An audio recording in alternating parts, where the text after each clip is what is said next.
Kang Deddy ini sangat pengen banget menampilkan sisi kesundaannya. Contohnya kayak penampilannya aja nih kan, selalu menggunakan apa nih Kang namanya? Ikat ini gitu loh. Apa ini filosofi ikat ini Kang?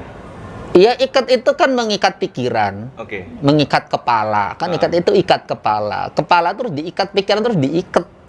Kalau diikat itu artinya dia harus diikat agar tidak terlalu pergi terlalu jauh dan agar dekat kemana, ke hati. Makanya falsafahnya kan cing caring cing pageh kancing. Artinya bahwa kekuatan manusia itu tergantung pada hatinya, kancing. Set saring set pageh ikat. Nah kan gitu loh. Orang yang pageh kancingnya maka ikatnya akan kuat. Orang yang hatinya bening maka pikirannya akan bersih. Oke, filosofi itu dari itu. Iya, menarik ya Kang. Itu. Oke Kang, gini Kang. Ini bicara Purwakarta lagi Kang. Ini agak melebar dikit nih Kang ya. Dari bicara Masjid Tajuk ini. Tajuk. Bicara Sunda deh. Sunda. Sunda ya? Ya Purwakarta kesempitan. Lebih kesempitan. Iya dong.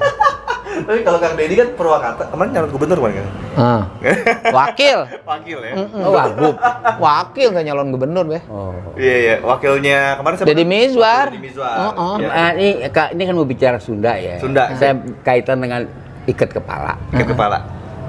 Kan kepala dihormatin ya.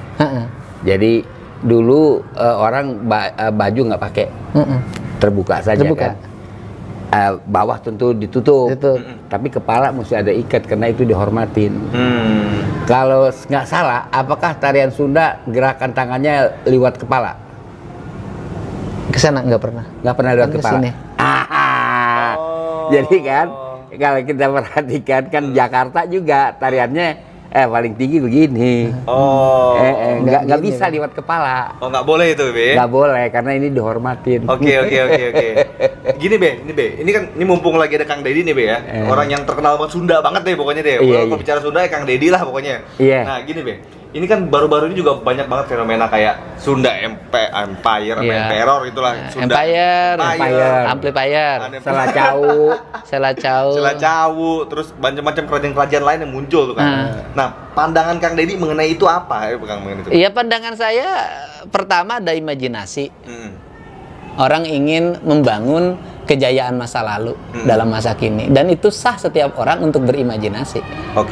Bercerita tentang Sunda Empire misalnya, dari sisi dia memahami Sunda sebagai nilai ajaran universal itu benar. Dia Sunda, cuman dia nerjemahin Sunda cuman matahari karena dia sun, ngambilnya sun aja, gitu loh. Dia sun aja ngambilnya. Tetapi di situ kan ada D, ada A. Saya menemukannya bukan matahari aja, matahari, ada gunung, ada laut, gitu loh. Menerjemahkan itu sebagai nilai yang mengajarkan tentang universalitas hidup, bahwa hidup itu harus ada kesetaraan. Maka lahirnya Pajajaran. Bahwa hidup itu harus senantiasa merawat ekosistem, yaitu yang lahirlah ajaran Papat Kalima Pancer itu. Bahwa hidup itu harus bernegara, lahirlah lahirlah ajaran Tritangtu di Buana itu. Bahwa pemimpin itu tidak boleh memperkaya diri, maka lahirlah Siliwangi. Artinya tangtu ya? Iya, tangtu. Kepastian. Tangtu kepastian. Iya, tangtu kepastian. Nah, dari sisi pemahaman itu dan Sunda tidak terikat oleh sebuah geografis wilayah. Benar dari sisi itu gitu kan, akhirnya lahirlah Sunda Besar, Sunda Kecil, Sunda Land kan dulu yang menjadi cerita yang diceritakan hari ini gitu, Be. Nah, bukan wilayah dari sisi pemahaman pelajaran, ajaran gitu loh. Kan cuman yang menjadi problem dari Sunda Empire cuma satu aja gitu loh, bahwa seluruh nilai itu akan bangkit kembali dan saya pemimpinnya, dan di sini letaknya itu yang kenapa ente pemimpinnya? Iya, kenapa? Itu aja problemnya. Dalam posisi tidak ada kesiapan. Kan kalau ada kesiapan, saya memimpin dunia hari ini memiliki kesiapan. Ada rekening sekian triliun, sekian puluh ribu triliun di bank gitu loh. Yang bisa menggerakkan negara, menolong negara-negara miskin, Be. Jadi kelemahan mereka ini wadul. Iya, persoalannya ngebohong. Ya klaim sebagai keturunan atau klaim sebagai pemimpin tanpa persyaratan. Kalau kata Babe kan persyaratan 3 hal. 1 punya duit, 2 punya wilayah, yang ketiga punya tentara ya, Be. iya. Tapi tentaranya ada, Kang. Tentaranya sedikit. Wilayah nggak ada. Wilayah ada nggak panglimanya, ada. Be. Ada panglimanya. Iya, tapi kan nggak punya alat perang. Susah. Jadi, tapi kalau dari filosofinya itu benar itu, Kang. Dari sisi kerangka memahami ya, memahami Sunda sebagai nilai universal yang melintasi batas wilayah. Iya, siapa sih? Orang PBB juga mengakui kesetaraan manusia, kesejajaran negara. Iya. Kan mengakui dong kedudukan yang sama di mata hukum. Iya. Kan nggak ada problem. Sunda kan ngajarin itu. Iya. Nah, kalau Sunda itu sendiri, Kang, misalnya gini, kan sebelumnya Ana sempat Cinta kasih ya. Cinta kasih. Ngajarin cinta kasih sebagai ajaran dunia. Kan Sunda ngajarin. Siliwangi itu apa sih ajaran cinta itu?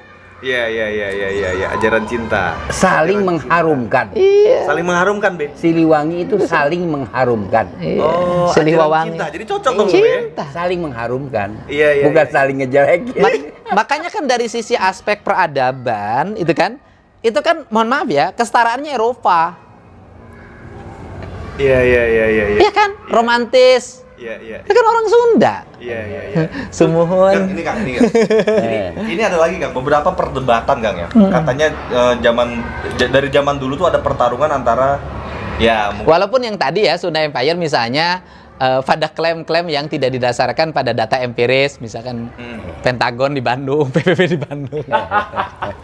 Tapi ya nggak apa-apa, loh, kan bagus. Iya. Artinya bahwa dia punya kebanggaan dibanding orang tidak memiliki kebanggaan sama sekali. Jadi ada nilai positifnya. Ya, kalau terus-terusan itu diucapin oleh banyak orang dan kolektif mengucapkan itu kan jadi kebenaran. Iya.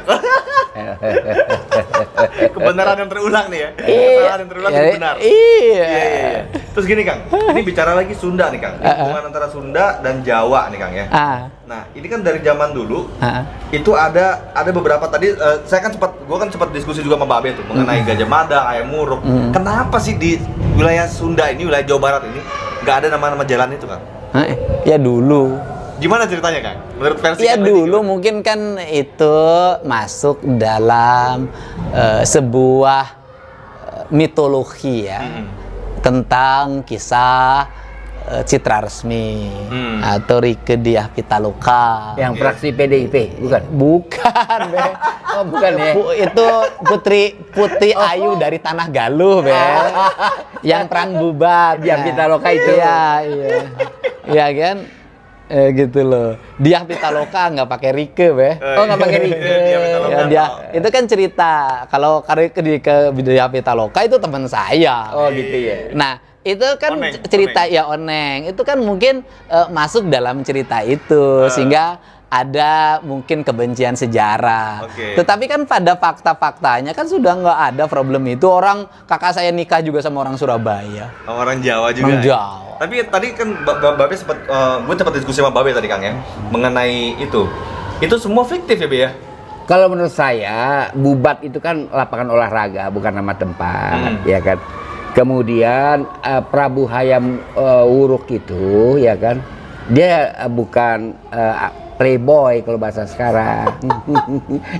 Jadi rajanya nggak jendil lah. Enggak nyari cewek kesana kemari, nyuruh orang nyariin cewek, enggak lah. Kira-kira itulah prinsipnya. Jadi ini lebih terlihat semacam kayak propaganda. Mungkinkah ini propagandanya Belanda untuk memecah belah antara Sunda dan Jawa? Ya namanya orang kita kan nggak pernah hidup di masa itu.